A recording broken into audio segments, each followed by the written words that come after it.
চলে এসেছি আজকে ইন্ডিয়ান কন্ট্রাক্ট অ্যাক্টের কিন্তু পরবর্তী সিরিজ নিয়ে। এবং আজকের এই আমরা পার্টে কিন্তু সেকশন 3, 4, 5 এই তিনটে সেকশন নিয়ে আমরা আজকে আলোচনা করব।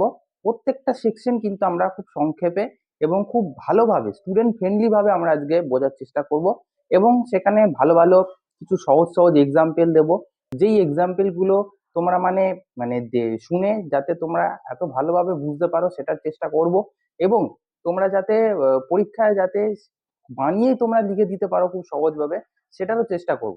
তো আজকের কিন্তু আমরা এই ইন্ডিয়ান কন্ট্রাক্ট অ্যাক্টের কিন্তু সেকশন 3, 4, 5 গুলো নিয়ে আমরা আজকে আলোচনা করব, এই তিনটে সেকশন নিয়ে খুব সহজভাবে। তো চলো ভিডিওটা শুরু করা যাক। আচ্ছা, সেকশন 3 যেটা হচ্ছে তোমাদের communication acceptance and revocation of proposals. আচ্ছা, এখানে কি আমি তোমাদেরকে একটু সহজ ভাষায় আমি বাংলা ভাষায় বুঝিয়ে দিচ্ছি এবং কিছু ভালো এক্সাম্পল দিয়ে দিচ্ছি।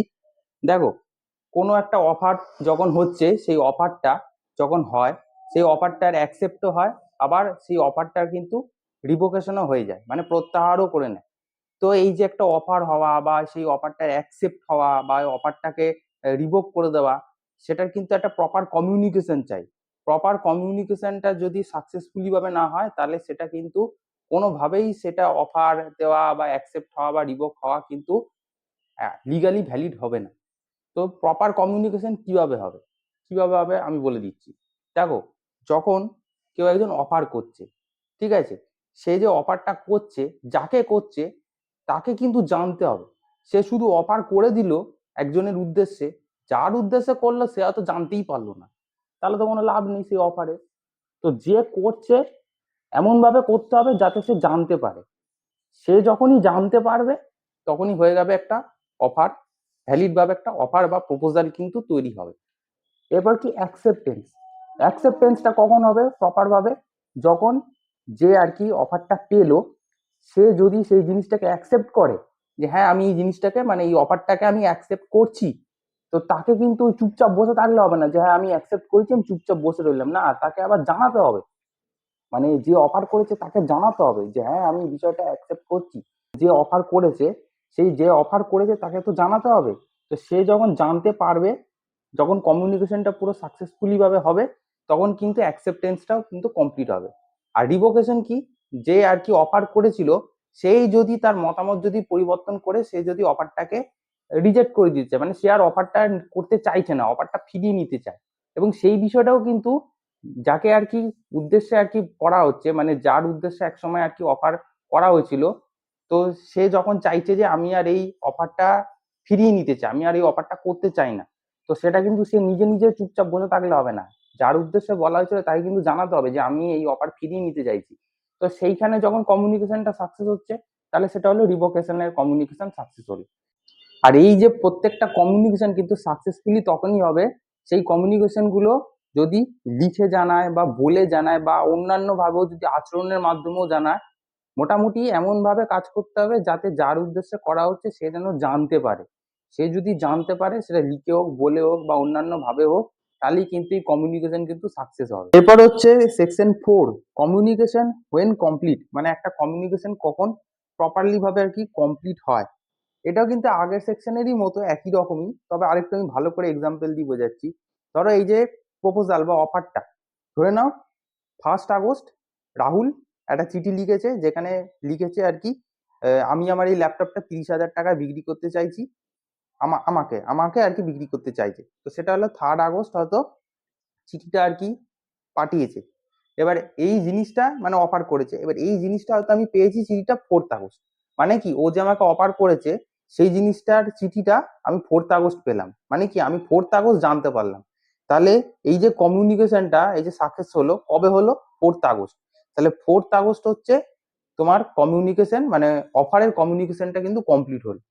ওই দিন যেদিন আর কি জানতে পারবে সেই দিন আর কি কমপ্লিট হয়, শুধু পাঠিয়ে দিলেই কমপ্লিট হয়ে যাবে না, যতক্ষণ না সে জানতে পারছে ততক্ষণ পর্যন্ত কমিউনিকেশন কমপ্লিট না। তাহলে 3 আগস্ট পাঠালো, 4 আগস্ট আমি পেলাম, আমি দেখে জানতে পারলাম, 4 আগস্ট হলো অফারের বা প্রপোজালের কমিউনিকেশন কমপ্লিট। এরপর হচ্ছে অ্যাকসেপ্টেন্স।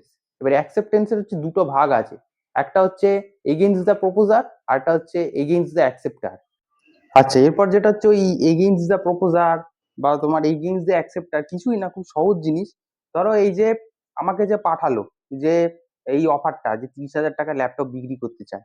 এবার আমি ধরো ল্যাপটপটা কিনতে রাজি হয়ে গেলাম, তাহলে আমি যে তারিখে মানে অফারটা পেয়েছি, ধরো আমি সেই তারিখেই আমি প্রপোজালের বিরুদ্ধে আমি চিঠিটা পাঠিয়ে দিয়েছি যে হ্যাঁ আমি এই ল্যাপটপটা কিনে নিতে চাই।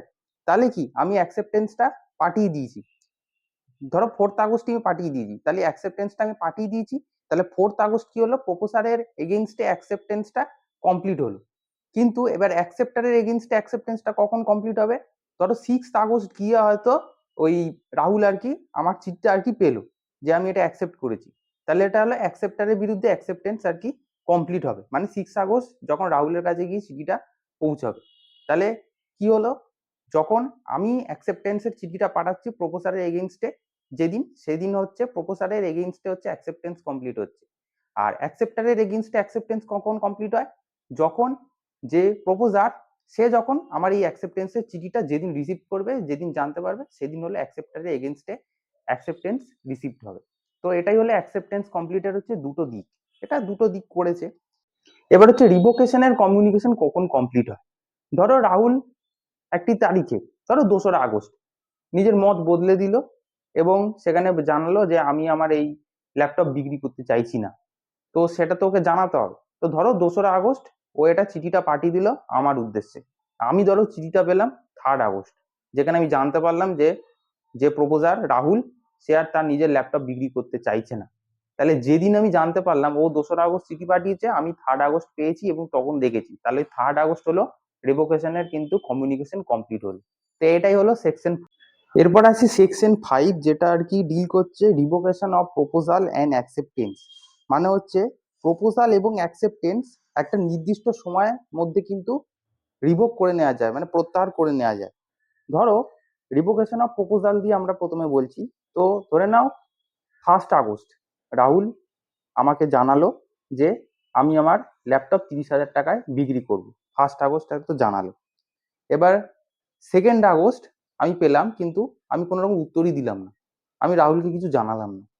তাহলে কি করলো, 2nd আগস্টই হয়তো আবার একটা চিঠি পাঠিয়ে রাহুল বলে দিল আমি আমার এই অফার প্রত্যাহার করে নিচ্ছি, আমি এই ল্যাপটপ বিক্রি করবো না। তাহলে এটা একদম ভ্যালিড হবে, এই রিভোকেশন অফ প্রপোজালটা একদম ভ্যালিড হবে, মানে আমি অ্যাকসেপ্ট করার আগেই প্রপোজাল রিভোক হয়ে গেছে। এটা হলো একদম প্রপার ভাবে রিভোকেশন অফ প্রপোজাল। ঠিক আছে, এরপর হচ্ছে রিভোকেশন অফ অ্যাকসেপ্টেন্স। মানে কি, তোমার হচ্ছে ধরো 1লা আগস্ট রাহুল আমাকে অফার দিল যে আমি এই ল্যাপটপটা বিক্রি করব।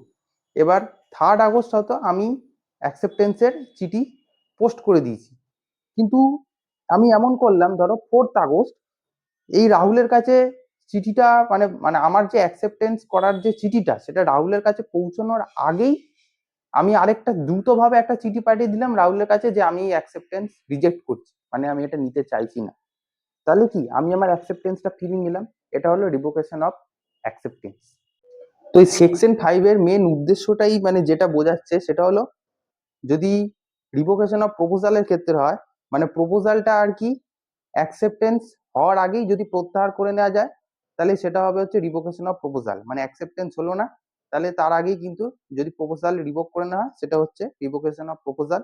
আর রিভোকেশন অফ অ্যাকসেপ্টেন্স কোনটা হচ্ছে, আমার এই যে অ্যাকসেপ্টেন্সের যে মতামত সেটা প্রপোজালের কাছে পৌঁছানোর আগেই যদি আমি আমার অ্যাকসেপ্টেন্সটা যদি রিভোক করে নিই, তাহলে সেটা হয়ে যাবে হচ্ছে রিভোকেশন অফ অ্যাকসেপ্টেন্স।